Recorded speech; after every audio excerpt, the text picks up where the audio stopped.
बोराटवाडी म्हणजे आंधळीच्या शेजारचं एक गाव आहे, छोटस गाव आहे बिदालच्या शेजारचं. हो, म्हणजे आमच्या मानच्या सुपुत्राकडे हा, हा. होते बोराटवाडीचे ग्रस्त.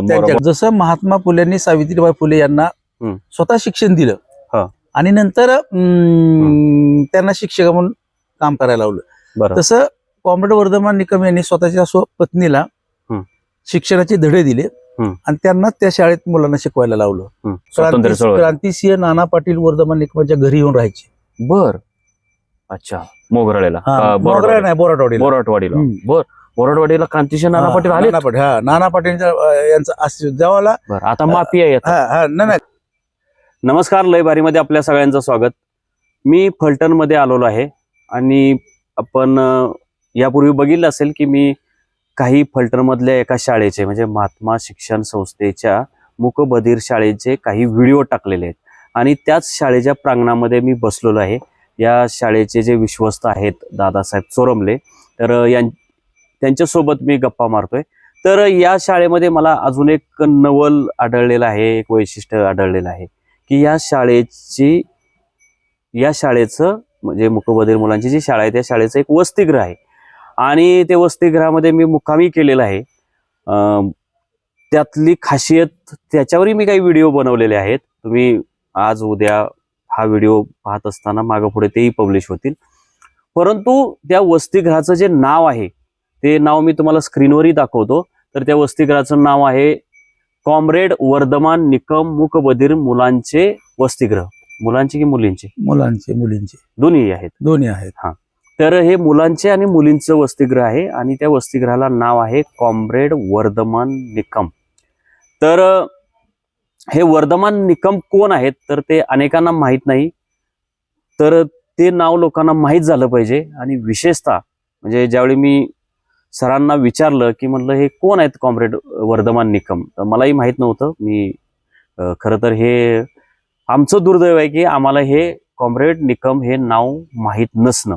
विशेषतः जो मान खटाव मधला प्रत्येक मनुष्य आहे त्या प्रत्येक मनुष्याला ते नाव माहीत पाहिजे. लोकांना आताचे जयकुमार गोरे हेच असं लोकांना वाटतं.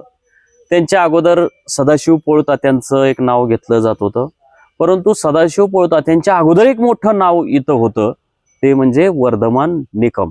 अनेकांना हे नाव माहीत नाही आणि त्या नावाचा इतिहास, त्या माणसाचं कर्तृत्व लोकांना माहीत झालं पाहिजे म्हणून मी कदाचित नीतीनेच मला या हॉस्टेलमध्ये एक मुक्काम करायची संधी दिली असेल आणि मी मानखाटावर भरपूर व्हिडिओ करत असतो.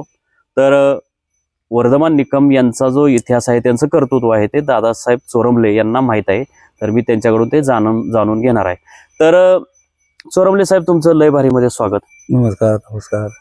तर सर, मला हे सांगा की मी फलटण मध्ये बसलोय, ही शाळा फलटण मधली आहे, वसतिगृह फलटण मधलं आहे आणि नाव मात्र मानखटाव मधल्या एका व्यक्तीचं तुम्ही देताय. तर काय त्या मागचं कारण आहे? तर त्या मागचं जर कारण तुम्ही म्हणाल तर कॉम्रेड वर्धमान निकम हे मान तालुक्यातले तसे मोगराळे गावचे आणि ते फार तत्वी व्यक्तिमत्व होतं. ते कॉम्रेड होते, ते एका विचाराशी पक्के बांधले होते. ते लाल निशाण पक्षाचं काम करायचे. ते पाणी चळवळीमध्ये खूप अग्रेसर होते. जे तुमचं जे आंधळीचं जे धरण आहे ते धरणाला त्यांचा तसा खूप विरोध होता. अच्छा, विरोध होता. विरोध कशासाठी होता? त्यांच्या पाणी अडवायला काय त्यांची अडचण नव्हती, मात्र जर धरण बांधलं तर यापूर्वीच्या लोकांना असा अनुभव होता की धरण बांधलं तर त्या गावातल्या लोकांचं व्यवस्थितरित्या पुनर्वसन होत नाही. कोयनेमध्ये तसं झालं, अजूनही वाईट अवस्था आहे त्या लोकांची आणि म्हणून त्यांचा त्या धरणाला विरोध होता. आता त्या धरणाला विरोध होता तर ते मूळचे मोगराळे गावचे, त्यांची शेती मोगराळे गावला, त्यांचे 3 भाऊ पण मोगराळ्याला. पण ते काही दिवसानंतर ते बोराटवाडीला गेले. बोराटवाडी म्हणजे आंधळीच्या शेजारचं एक गाव आहे, छोटस गाव आहे बिदालच्या शेजारचं. आताच्या आपले जे आमच्या मानखटावचे लाडके मंत्री जयकुमार गोरे, त्यांचं गाव आहे ते. तर तिथं कॉम्रेड वर्धमान निकम तिथं गेले आणि पाणी चळवळीमध्ये खूप अग्रेसर होते. मला त्यांच्याबद्दल काय गोष्टी सांगता येतील की त्यावेळेला यशवंतराव चव्हाण असतील, वसंतदादा असतील, या मातबर लोकांनी त्या धरणाचं भूमिपूजन केलं. मात्र ते धरण मात्र पूर्ण त्या धरणाला कडवा विरोध कॉम्रेड वर्धमान निकम यांनी केला. बर. आणि नसतं धरणाचं भूमिपूजन व्हायचं, पण धरणाचं काम काय ती लोक होऊ देत नव्हती. हो. त्यांची अटच अशी होती की तुम्ही अगोदर पुनर्वसन करा, नंतर धरण बांधा. बर. यामुळं त्यांच्या मागे तिथं खूप मोठा जनाधार निर्माण झाला होता. बर. मग आता पाणी चळवळ त्यांना लढायची. मग पाणी चळवळ लढायची तर तिथलं जे गाव आहे त्या गावामध्ये शिक्षणासाठी कुठली सोय नव्हती. तुम्ही बघितलं तर बोराटवाडी हे गाव अशा एका डोंगराच्या कडेला बसलेलं आहे. म्हणून त्यांनी काय केलं, सर्वप्रथम एक शिक्षण संस्था स्थापन केली. तिचं नाव महात्मा शिक्षण संस्था. अच्छा. आणि महात्मा शिक्षण संस्थेची शाळा त्यांनी त्या ठिकाणी चालू केली, प्रायमरी स्कूल चालू केलं. बर. आता त्या मुलांना शिकवायला शिक्षक कोण, तर त्यांनी दूरदृष्टी ठेवून जसं महात्मा फुलेंनी सावित्रीबाई फुले यांना स्वतः शिक्षण दिलं आणि नंतर त्यांना शिक्षक म्हणून काम करायला लावलं, तसं कॉम्रेड वर्धमान निकम यांनी स्वतःच्या पत्नीला शिक्षणाचे धडे दिले आणि त्यांना त्या शाळेत मुलांना शिकवायला लावलं. त्या शिक्षिका झाल्या. म्हणजे महात्मा फुलेंच्या पावलावरती पाऊल ठेवून ते काम चालू झालं. नंतर आता शिक्षक कमी पडू लागले, पण त्या भागातील त्या गावातील काही लोक जी शिकलेली आहेत त्या उच्च शिक्षित आहेत. म्हणजे कोण ग्रॅज्युएट असेल, कोण 12वी झालेलं असेल. त्यावेळेला 12वी ग्रॅज्युएट खूप मोठं होतं. मग त्यांनी त्या मुलांना, त्या विद्यार्थ्यांना, त्यांचं शिक्षण झालेल्या विद्यार्थ्यांना शाळेत घेतलं आणि त्यांना सुद्धा शिक्षक म्हणून नेमणुका दिल्या. मग त्या महात्मा शिक्षण संस्थेचा प्रवास चालू झाला. मग ती 1ली ते 7वी असं त्या ठिकाणी शिक्षण मिळालं. बऱ्याच वर्षानंतर त्यांनी शाळा चालू केली, पण शिक्षण संस्था तर रजिस्टर नव्हती. मग शिक्षण संस्था रजिस्टर केली आणि शिक्षण संस्था रजिस्टर झाल्यानंतर त्यांचं रजिस्टर त्या शिक्षकांना अनुदान वगैरे सगळं मिळायला लागलं. पण दरम्यानच्या काळात काय झालं की ते पूर्वी आपल्या ज्या झेडपी स्थानिक स्वराज्य संस्था आहेत त्या जिल्हा परिषद पंचायत समित्या त्यावेळेला नव्हत्या. त्यावेळेला लोकल बोर्ड असायचं, लोकल बोर्ड. आणि त्या लोकल बोर्डाचे ते त्या भागातून त्यांनी प्रतिनिधित्व केलं होतं. अच्छा, म्हणजे ते लोकप्रतिनिधी बी होते लोकल बोर्ड. कुठल्या मतदारसंघाचे? तो जो काय लोकल बोर्डात तो काय भाग होता, परिसर. म्हणजे तो बोराटवाडी आणि परिसर. अच्छा. बोराट म्हणजे मान तालुका तसा दुष्काळी तालुका. आणि मान तालुक्यामध्ये अतिशय तत्वानं काम करणारं कॉम्रेड वर्धमान निकमांचं नेतृत्व हे पूर्ण तालुक्याला परिचित होतं त्या काळी. आणि त्यांचा फॉलोअर सुद्धा खूप मोठा होता. त्यामुळे ते लोकल बोर्डाला बिनविरोध निवडून आले. अच्छा, बिनविरोध निवडून आले. आणि मग लोकल बोर्डात काम करत असताना मला आजही आठवते की त्यावेळेला विधानसभेची एक निवडणूक झाली होती.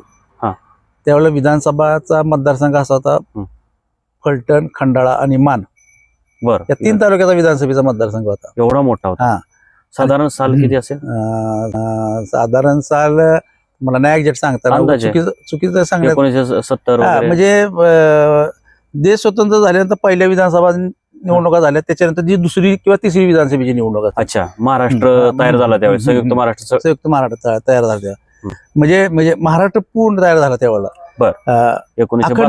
अखंड महाराष्ट्र. अच्छा. मग त्यांनी काय केलं की विधानसभेच्या निवडणुकीला त्यावेळेला फलटण मधून फलटण संस्थानचे अधिपती कैलासवासी श्रीमंत मालोजी राजे नाईक निंबाळकर हे ज्यावेळेला महाराष्ट्राचं पहिलं मंत्रिमंडळ तयार झालं चव्हाण साहेबांच्या नेतृत्वाखाली, त्यावेळेला मालोजी राजे हे बांधकाम मंत्री होते.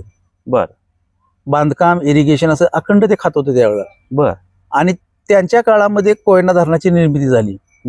प्रतापगडावरती जो छत्रपती शिवाजी महाराजांचा जो अश्वरोहण पुतळा गेला तोही त्यांच्या कालावधीमध्ये झाला, मालोजी राजांच्या. आणि ते मान तालुक्याचं नेतृत्व करायचं म्हणजे 3 तालुक्यात ना.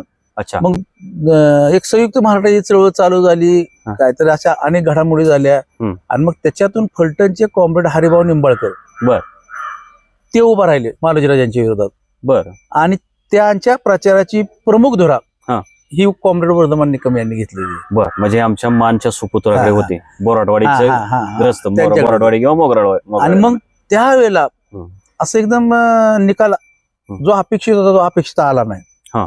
म्हणजे एवढं डोंगरा एवढं प्रचंड मोठं काम मालोजी राजांनी उभा करून मालोजी राजांना पराभव पत्करावा लागला. पराभव झाला होता हरिभाऊ निंबाळकरांच्याकडनं. आणि आपला जो खंडाळा तालुक्यात थोडंसं लीड मिळेल, फलटण तालुक्याने खूप मालोजी राजांना लीड दिलं. मात्र मान तालुक्याने हे लीड फिडून हरिभाऊ निंबाळकरांनी विजय केला आणि त्याचे मुख्य प्रचारक म्हणजे कॉम्रेड वर्धमान निकम. अच्छा, म्हणजे कॉम्रेड वर्धमान निकम यांनी प्रचार सांभाळल्यामुळे हरिभाऊ निंबाळकर निवडून आले आणि मालोजी राजांचा पराभव झाला. आता कॉम्रेड वर्धमान निकमाच्या शब्दाला खूप मोठं धार होती आणि पूर्वीची लोक तुम्हाला माहिती शब्दाला मानायचे आणि पूर्वीची लोक खूप त्यागी वृत्तीने काम करायचे. एक त्यागी नेतृत्व म्हणून कॉम्रेड वर्धमान निकमांचं आपल्याला या ठिकाणी नाव घ्यावं लागेल. आज जरी ते काळाच्या पडद्याआड गेले असले तरी पण त्यांचं काम हे खूप मोठं होतं.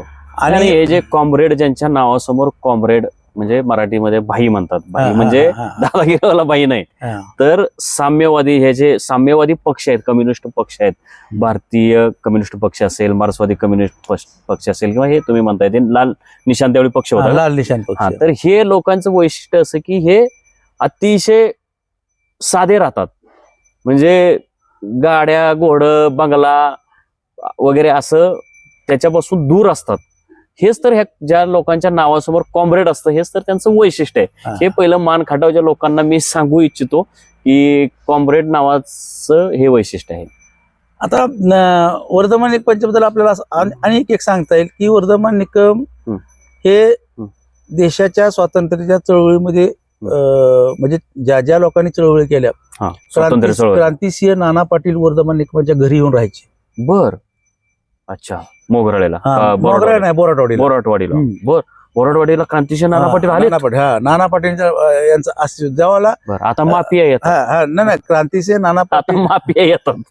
क्रांतिसिंह नाना पाटील येत ना, ज्या वेळेला म्हणजे देशाच्या बाजूने चळवळी करायचे तेव्हा ते कधी कधी भूमिगत व्हायचे. त्या मागावर पोलीस असायचे, इंग्रज असायचे, पण त्यावेळेला ते काही ठिकाणी त्यांची जी काही ठिकाणी जाण्याची होती त्या ठिकाणी काही वेळा म्हणजे क्रांतिसिंह नाना पाटील हे म्हणजे बोराटवाडीमध्ये आलेले होते निकम साहेबांच्या घरी. आता एक काय झालं की त्या अनेक चळवळी करत होते. शेवटी त्यांचं गाव जरी मोगराळे असलं तर ते बोराटवाडीला ज्यावेळेला आले त्यावेळेला फक्त दोघं नवरा बायकोच आली आणि तिथं त्यांनी प्रपंच केला. तिथं त्यांनी लोकांना शिक्षणाचे धडे दिले, लोकांना म्हणजे ज्ञान काय असतं, म्हणजे आपण समाजामध्ये कसं राहायचं असतं ह्याचं संपूर्ण ज्ञान दिलं. अनेक लोकांना नोकऱ्या दिल्या, अनेक लोकांची कामं केली आणि कालांतराने मग थोडस त्याच्यानंतर एवढं काय मला इतिहास नाही सांगता येणार, पण माझी आणि त्यांची ओळख कशी झाली तर त्यांचा एक मुलगा होता हर्षकुमार निकम म्हणून. तो माझा वर्गमित्र होता. तो दहिवडीला 10वीच्या बोर्डामध्ये पहिला आला. त्यांची तिन्ही मुलं ही उच्च शिक्षित आहेत. थोरला मुलगा आहे तो आता MS जनरल सर्जन आहे, त्याचं मोठं हॉस्पिटल आहे फलटणमध्ये, विक्रम निकम म्हणून. 2 नंबरचा मुलगा आहे तो हर्षकुमार निकम, तो आता अप्पर आयुक्त आहे, GSTचा प्रमुख आहे राज्याचा. म्हणजे क्लास 1 ऑफिसर किंवा IAS सुपर क्लास 1 ऑफिसर होय का? आणि ते बोराटवाडीचे अख्ख्या महाराष्ट्राचा GSTचा प्रमुख आहेत ते आता. अप्पर आयुक्त म्हणजे आयुक्तानंतरचीच पोस्ट. 3 नंबरचा मुलगा आहे तो आता एक्झिक्युटिव्ह इंजिनियर आहे MSCB. त्यांनी काय केलं की प्रॉपर्टी कमावण्यापेक्षा त्यांनी मुलं ही संपत्ती मानून मुलांना उच्च शिक्षित करायचं. आणि मग ज्यावेळेला हर्षकुमार निकम 10वी नंतर 11वीला इथं आले आणि माझा ज्यांचा योग आला माझ्या म्हणजे फलटणला आले 11वीला हायस्कूलला सायन्सला. मग माझ्या वर्गात ते होते, त्यामुळे माझा आणि त्यांचा खूप जवळची मैत्री झाली. ते इथं गणपती प्रसाद म्हणून एक राहण्याचे हॉस्टेल होते, त्या हॉस्टेलमध्ये ते होते. आणि त्यांचा मोठा भाऊ बी 12वीत होता आणि आम्ही 11वीत होतो. आणि मग ज्यावेळेला मोठ्या भावाची 12वीची परीक्षा असेल ना तेव्हा ही दोघं त्या मुलांची एवढी काळजी घ्यायची ना की त्या मुलांना आहार कुठला दिला पाहिजे, त्या मुलांना वर्गापर्यंत नेऊन सोडायचं, 3 तास पेपर सुटेपर्यंत बाहेर थांबायचं, परत मुलगा बाहेर आला की त्याला घेऊन यायचं, परीक्षेच्या काळामध्ये त्याच्यापाशी महिनाभर येऊन थांबायचं, या सगळ्या गोष्टी ते करायचे. आणि शिक्षण जरी कमी असलं परंतु प्रखर बुद्धिमत्ता, प्रचंड बुद्धिमत्ता. असं काय नाही की माणूस शिकला म्हणजे तो बुद्धिमान असतो असं काही नाहीये. तुम्हाला माहिती थॉमस एडिसन 3च महिने शाळेत गेले, ते थोर शास्त्रज्ञ झाले. मग त्याच धर्तीवरती ते 12वीची परीक्षा होती, हर्षकुमार 11वीत होते. मग तेव्हा आमची मैत्री झाली. हर्षकुमार नंतर BTech झाली, नंतर ते IIT मधून MTech झाले खरगपूर मधून. म्हणजे IIT म्हणजे त्यावेळेला आपल्या भारतामध्ये 4च IIT सेंटर होती. आणि त्या परीक्षेत पास होण्यासाठी हा. गेट एक्झाम असायची भारत लेवलवरती. बर. म्हणजे भारतभर, हो. भारतभरातून ते मुलं बसायची. हम्म. आणि त्यात हर्षकुमार निकम यांना 98 त्यांचा स्कोर आला, 100 पैकी 98. बर. मग त्यांना IIT ला ऍडमिशन मिळालं. मग ते IIT मधून एमटेक, IIT मधून एमटेक झाले. बर. त्यांचं खरगपूरला झालं त्यांचं IIT. बर. खरगपूर. अच्छा. हा. आणि मग त्यांनी लोकसेवा आयोगाची पहिली परीक्षा दिली. पहिल्याच प्रयत्नात, लोकसेवा आयोगाच्या पहिल्याच प्रयत्नात, केंद्रीय किंवा MPSC दिली. MPSC दिली आणि पहिल्याच प्रयत्नात ते पास झाले. बर. त्यांना डेप्युटी कलेक्टरची पोस्ट एक 4 मार्कासाठी गेली. हा. त्याच्यानंतर मग ती विक्रीकर, त्यावेळेला अधिकारी म्हणून पोस्ट होती 2 नंबरची. त्यांना डेप्युटी DYSP ची पोस्ट त्यावेळी मिळत होती. पण त्यांनी ती नाकारली. त्यांचा तो पेशा नव्हता, त्यांना तिथं जायचं नव्हतं. बर. मग ते रुजू झाले आणि आज ते प्रमोशन अपर आयुक्त झालेले. बर. नंतर पुन्हा MPSC दिली. पण त्यावेळेला सुद्धा 5-6 मार्कांनी परत डेप्युटी कलेक्टरची पोस्ट गेली. अच्छा. आणि मग माझी त्यांची खूप ओळख झाली होती. खूप माझे घरोबाई संबंध होते. मी त्या घरातला एक घटकच. मी 11वीला सुट्टीला सुद्धा बोराटवडीत यायचो हर्षल बरोबर. आणि हा घरोबा तयार झाला होता. मग त्यांची एक शिक्षण संस्था होती. त्यांना हृदयविकाराचा अटॅक आला. कोणाला? वर्धमान निकमांना. मग त्यांची अख्खी फॅमिली फलटणला शिफ्ट झाली. मग दवाखान्यामध्ये मी त्यांच्यावर असायचो त्यांना रात्रीचं सोबतीला. ताई होत्या, म्हणजे माझ्या मित्राच्या आई. त्यांना आम्ही ताई म्हणायचो. म्हणजे कॉम्रेड वर्धमान निकम यांच्या पत्नी त्या शिक्षका होत्या. त्या बोराटवाडील हेडमास्टर होत्या. मग त्यांच्याबरोबर आम्ही रात्रभर तिथं असायचो. त्यांचं कोणीच तिथं नसायचं. त्यांचं इथे एक अपार्टमेंटमध्ये एक फ्लॅट होता. मग आम्ही आपलं मधून अधून तिथं झोपायला जायचो. असं आमचं एक अतिशय जवळचं नातेसंबंध निर्माण झाले. त्याच्यानंतर काही काळानंतर त्यांना ही संस्था रन करणं थोडं अवघड वाटायला लागलं. आता कोणच बघाय नाही. 3 मुलं बघणार. ती मुलं सगळी, मुलांना काही इंटरेस्ट नाही. मी तुम्हाला सांगितलं, थोरला मुलगा MS. आणि सरकारी सेवेत गेल्यानंतर मर्यादा येतात. आणि बाकी दोन्ही सर्व्हिसला. त्यांनी ती लायन्स क्लबला शाळा द्यायची निर्णय केला. मला कळलं लायन्स क्लबला दादा शाळा देतात. मला थोडी चळवळीची सवय, सामाजिक कार्यात काम करण्याची आवड असल्यामुळे मी दादांना म्हणलं की, आम्ही त्यांना दादा म्हणायचो. दादांना म्हणलं की त्यांना शाळा देण्यापेक्षा मला द्या. दादा म्हणले तसं नाही, तू जरी माझ्या घरात असला तर मी त्यांना लायन्स क्लबला शब्द दिलेला आहे. अरे बाप. आणि त्यांना मुदत दिलेली मी. त्या मुदतीत जर त्यांनी माझ्याकडनं नाही घेतली तर तुझा विचार होईल. आणि माझं सुदैव किंवा माझ्या वास्तारी माझ्या कुलस्वामी बिरोबाची कृपा, याच्यामुळं त्यांनी त्या मुदतीत पूर्ण करू शकले. मग ते म्हणले ठीक आहे. दुसऱ्या दिवशी त्यांनी मला बोलवलं आणि मला संस्था दिली. अच्छा, लगेचच म्हणजे मुदत संपल्यानंतर लगेच दुसऱ्या दिवशी शब्दाला पक्क होय ना. 1 तास उशीर झाला की शब्दाला बांधील नाही. म्हणजे ते तेवढे परफेक्ट होते. आता लाल निशाण पक्षाचे कार्यक्रम किंवा कॉम्रेड संतराम पाटील, कॉम्रेड दत्ता पाटील, म्हणजे पूर्वीची लोक ही सगळी ह्या तत्वाची ही माणसं, म्हणजे शब्दाला पक्की राहणारे, दिलेला शब्द कधी बदलणार नाहीत. बरोबर. म्हणजे ह्या महात्मा शिक्षण संस्थेचं हे जे फलटण मधलं युनिट आहे ते तुम्हाला दिलं का चालवायला? का पूर्ण संस्था? अख्खी संस्था दिली चालवाय मला. किती युनिट आहे आता हे संस्थेचं कसं होतं माहितीये का, त्यातलं एक युनिट माझ्याकडे आलं. मग ते युनिट मी डेव्हलप करायचं ठरवलं. संस्था बी गेली. मग आता मी सर्वप्रथम ही शाळा घेतली. म्हणजे संस्था माझ्याकडे आली. आता संस्था फलटण मध्ये भरत होती, भाड्याच्या खोलीत भरत होती, अनेक अडचणी येतोय. म्हणून मी काय केलं, मला वाटायचं की आपलं स्वतःच काहीतरी असावं. म्हणून मी माझे काय पैसे आणि साहेबांचे काय पैसे घालून ही जागा विकत घेतली. अच्छा. पदरचे पैसे घातले. काही नव्हतं. जे बरेचशी कामं अपुरी होती, रिपोर्ट अपुरी होती, तरी पण एक मला करायचंच होतं. किती साली? म्हणजे ह्याला 2005 ला मी घेतली ही जागा. 20 वर्ष झाली. मग जागा घेतल्यानंतर मी म्हणलं आपली स्वतःची शाळा असं, मग तिथं 3 रूम बांधल्या. पण या रूम बांधत असताना मी कधी कोणाला 1 रुपयाची वर्गणी नाही मागितली. काय बोलतो? वर्गणी नाही मागितली. म्हणजे कोणाला मी तुमची माझी मैत्री असली, मी तुम्हाला 1000 वीट दे, 5 पोती सिमेंटची दे, अशा 3 खोल्या बांधल्या. नंतर 3 खोल्या बांधल्या. आणि आज ही तुम्हाला एवढी मोठी इमारत दिसते. फार सुंदर. या इमारतीसाठी सरकारचा 1ही रुपयाची कॉन्ट्रीब्युशन नाही. सरकार देत पण नाही. आणि जाणीव बी नाही, फिकीर बी नाही. त्यांना ते काय म्हणतात, तुम्ही संस्था चालवताय, संस्था डेव्हलप करायचं तुमचं काम आहे. आता आज तुम्ही बघितलं की महाराष्ट्रामधली ISO नामांकित माझी मूकबधिर मुलांची शाळा आहे. या मला निवासी अनुदान नाही, ह्या शाळेची मान्यता आहे की 40 मुलांना मान्यता आहे, अनिवासी अनुदानित. पण दिव्यांग मुलं असल्यामुळं, अपंग मुलं असल्यामुळे ती दररोज येऊ जाऊन करू शकत नाहीत. बरोबर. आणि त्यांची संख्या पण कमी आहे. बर. मग आता या ठिकाणी आमच्या जर शाळेतून बघितलं तर मानमधली काय मुलं आहेत, खटावमधली काय मुलं आहेत, बारामतीची काय मुलं आहेत, माळशिरसची काय मुलं आहेत, खंडाळ्याची काय मुलं आहेत, म्हणजे अशा असंख्य वाईची काय मुलं आहेत, सोलापूर जिल्ह्यातून काय मुलं आलेले आहेत. मग आता ती दररोज येऊ जाऊ करू शकत नाहीत. पलटण शहरात तर, पलटण तालुक्यात तर काय 10-15 4-5 मुलं आहेत, बाकी सगळी बाहेरच्या तालुक्यातली मुलं आहेत. आता ही शाळा चालवणं अवघड आहे. एक तर मान्यता आम्हाला चुकीची मिळाली होती, किंवा आमची काय चूक झाली असेल, की बाबा आम्ही त्यावेळेला अनिवासी मागितली असेल. मग आता आम्हाला निवासी करायची गरज पडली, मग आम्ही शाळा निवासी केली. आता निवासीसाठी कुठलंच अनुदान नाही. निवासीसाठी तुम्हाला माहिती दररोज मुलांना जेवणाची सोय करावी लागते, राहण्याची सोय करावी लागते. तुम्ही बघितलं माझी शाळेमध्ये राहण्याचं तुम्हाला माहिती सगळ्या सोयी सुविधा आहेत. मुलांना झोपण्यासाठी बंग बेडे, स्वच्छ अंथरूण पांघरूण आहे, पिण्याच्या पाण्याची सोलर सिस्टीम आहे, म्हणजे पिण्याच्या पाण्याची ॲक्वा सिस्टीम आहे. मुलांना गरम पाण्यासाठी 5000 लिटरचा सोलर लावलाय वरती आम्ही. मुलांना इथं कसलीही कमतरता नाही. या ठिकाणी मुलं आली की जायला घरी नको म्हणतात, गरीबाची मुलं आहेत.